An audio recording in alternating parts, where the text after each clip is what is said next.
रोहामधील वरसे गावात 11 वर्षीय मुलीवर झालेल्या अत्याचाराचा निषेध करण्यासाठी आज या निष्पाप निरागस मुलीला न्याय मिळावा या उद्देशाने वरसे गावातून ते तहसील कार्यालय पर्यंत मूक मोर्चाचे आयोजन करण्यात आले होते.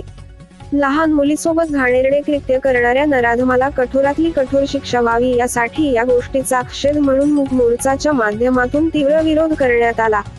घडलेला प्रकार हा अतिशय निंदनीय आणि भयंकर असल्यामुळे या अशा स्वरूपाच्या क्रिया करण्याची पुन्हा कोणाची हिंमत होऊ नये किंवा समाजामध्ये अशा प्रकारचे गुन्हेगार तयार होऊ नयेत यासाठी हे विषारी साप याच ठिकाणी ठेचून मारण्याच्या उद्देशाने समाजातील सर्वच क्षेत्रातील जनसमुदायाने तसेच महिला वर्गाने या मूक मोर्चामध्ये आपला सहभाग नोंदविला होता.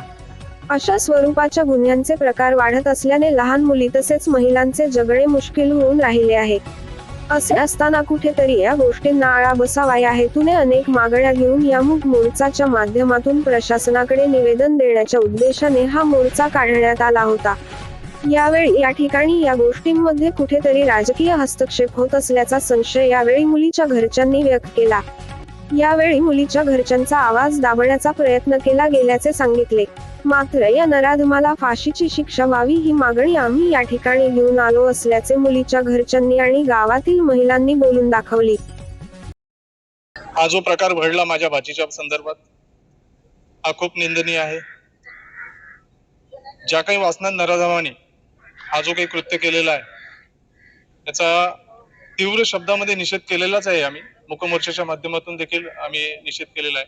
आमच्या समस्त कुटुंबाच्या वतीने त्याच्यानंतर या रोहा तालुक्यातील माय भगिनीच्या वतीने आम्ही आज तहसील कार्यालय, प्रांत कार्यालय आणि रोहा पोलीस ठाणे येथे मूकमोर्चाच्या माध्यमातून या घटनेचा निषेध करण्यासंदर्भात आणि जलद गतीने फास्ट ट्रॅकवर SIT स्थापन करून ह्या जो काही हे जे काही घटना घडलेली आहे याला न्याय दिलावण्यासाठी किंवा त्या नराधमाला फाशी देण्यासंदर्भात किंवा त्याला आजन्म कारावास होण्यासाठी आमच्या परिवारातर्फून आम्ही हा निवेदन देण्यासाठी या कार्यालयामध्ये आलो होतो.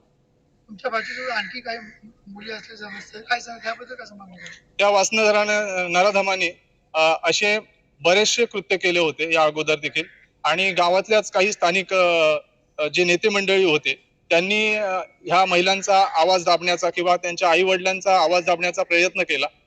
त्याच्यात ते यशस्वी झाले. मात्र आमच्या बहिणीने आणि माझ्या भावाने आवाज उचलून आमच्या भाचीला न घाबरता पुढे आणून हा जो काही प्रकार झालेला आहे तो समाजापुढे आणण्याचा प्रयत्न केला आणि आम्हाला न्याय मिळण्यासाठी आम्ही शासन दरबारी प्रयत्नशील आहोत. सर, तुम्ही एक मुद्दा उपस्थित केला की पोलिसांनी गुन्हा दाखल करण्यासाठी दिरंगाई केली, त्या संदर्भात काय सांगाल? सुरुवातीला ज्या वेळेला माझी बहीण आणि माझा भाऊ पोलीस प्रशासनाकडे न्याय मागण्यासाठी किंवा दाद मागण्यासाठी आले होते त्यावेळेला पोलीस प्रशासनाकडून हा मुद्दा गांभीर्य नसल्यासारखा प्रकार घडला आणि तो टाळाटाळ करण्यासारखा प्रकार घडला होता सुरुवातीला. मात्र ज्या वेळेला त्यांना सांगण्यात आलं की हा जो प्रकार घडला आहे तो एका अल्पवयीन मुलीवर 11-12 वर्षाच्या आमच्या भाचीच्या संदर्भात घडलेला आहे आणि पॉस्को कायद्याअंतर्गत हा प्रकार घडलेला आहे, त्यावेळेला कुठे पोलीस प्रशासनाची सूत्र थोडीशी हळहळायला लागली.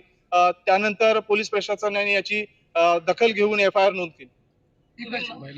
राजकीय दबाव या ठिकाणी उपस्थित झाला होता, तर काय पुढे पोलिसांकडे तुम्हाला काय अपेक्षा आहे? राजकीय जो कोणी व्यक्ती असेल काय असेल त्याच्यावर कशाप्रकारे कारवाई? आमची तर पूर्ण मागणी आहे की त्या राजकीय पुढाऱ्याचे CDR रिपोर्ट काढून त्याचे व्हॉट्सअप कॉल किंवा फोन कॉल रेकॉर्ड काढून त्या नराधम जो काही होता त्याला जो सपोर्ट केलेला आहे त्याची देखील चौकशी करून त्याला देखील या अपराधाखाली पॉस्को कायद्याअंतर्गत त्याला देखील शासन व्हावं.